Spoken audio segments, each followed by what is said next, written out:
Hello everyone, welcome to our channel. Telugu రాష్ట్రాలలో వాతావరణ పరిస్థితులు ఏంటి, ఏ జిల్లాల్లో వర్షాలు పడే అవకాశాలు ఉన్నాయి, పూర్తి సమాచారాన్ని తెలుసుకునే ముందు మీరు ఇంకా మన ఛానల్ కనుక సబ్స్క్రైబ్ చేయనట్లయితే వెంటనే సబ్స్క్రైబ్ చేసి పక్కనే ఉన్న బెల్ ఐకాన్ని కూడా క్లిక్ చేసేయండి. ఇక వివరాల్లో గనక వెళ్ళినట్లయితే రెండు తెలుగు రాష్ట్రాల్లోనూ వాతావరణ పరిస్థితులు మారాయి. ప్రస్తుతానికైతే కొన్ని ప్రాంతాల్లో ఉష్ణోగ్రతలు పెరిగాయి, మరికొన్ని ప్రదేశాల్లో మాత్రం అడపదడప తేలికపాటి వర్షపాతం నమోదవుతుంది.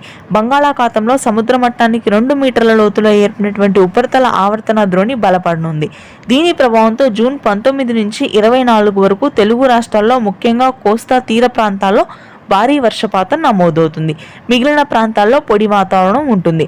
అంటే సముద్ర తీరానికి దగ్గరగా ఉన్న ప్రాంతాల్లో తేలికపాటి నుంచి మోస్తరు వర్షాలు, భారీ వర్షాలు నమోదవుతాయి. మచిలీపట్నం, కృష్ణా, గుంటూరు, తూర్పుగోదావరి, పశ్చిమ గోదావరి జిల్లాల వరకు తేలికపాటి వర్షపాతం నమోదవుతుంది. శ్రీకాకుళం, విజయనగరం, విశాఖపట్నం తీర ప్రాంతాల్లో భారీ వర్షపాతం ఉంటుంది. ఇక ఆ తర్వాత తెలంగాణలోని ఉత్తర తెలంగాణ భాగాల్లో మాత్రం తేలికపాటి వర్షాలు నమోదవుతాయి. హైదరాబాద్ నగర ప్రాంతం, దక్షిణ తెలంగాణ, దక్షిణ కోస్తా భాగాల్లో ప్రస్తుతానికి ఉష్ణోగ్రతలు కొనసాగుతున్నాయి. ఇదే విధంగా ఉష్ణోగ్రతలు ఉండే అవకాశాలు ఉన్నాయి. వర్షాలు తక్కువగా నమోదవుతాయి. రాయలసీమ వ్యాప్తంగా పొడి వాతావరణం ఉంటుంది. Thank you.